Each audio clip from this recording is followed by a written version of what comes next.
But one thing that's going on behind the scenes with Zillow in particular is that a big MLS group out of California, the California Regional MLS, they just forced Zillow to remove the climate risk scores from their Zillow listings, claiming that this is hurting sales.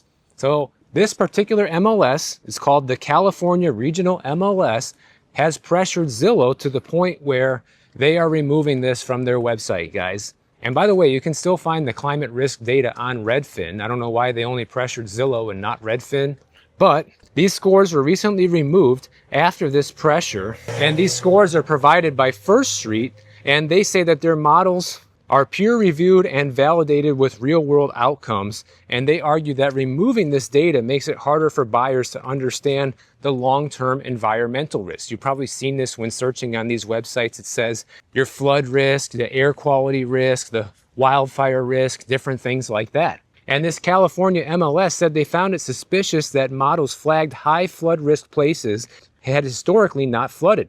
But a perfect example was right out of Huntington Beach, where the neighborhood actually did flood the following week. I mean, how ironic is that? So of course, they're doing this because if a listing shows a high flood or fire risk, it can damage its marketability and its desirability. And of course, let's face it, the price that a buyer is willing to pay. Now, you can still find all this data yourself by going directly to First Street's website. And of course, if you use Redfin, all that information is still readily available there too. And you definitely shouldn't sleep on this as a home buyer, guys. Like, climate risks are real. Flooding is a real issue, probably a bigger issue than just about anything else, I would say, combined with wildfire risk. You know, those are the two things that you really should be paying attention to, depending on where you're going to buy a property. And the more vulnerable and susceptible the property is, that should go into your offer price. That should affect how much you're willing to pay for it.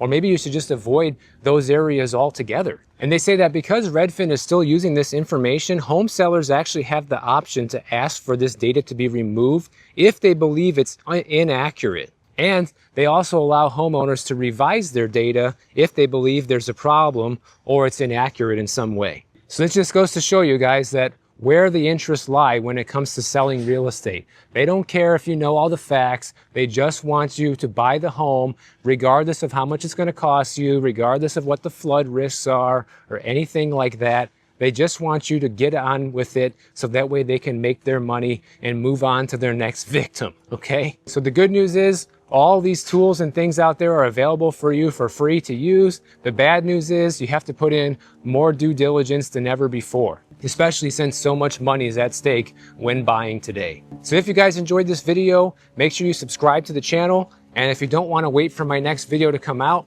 check out this one on the screen right over here, and I'll see you in the next one.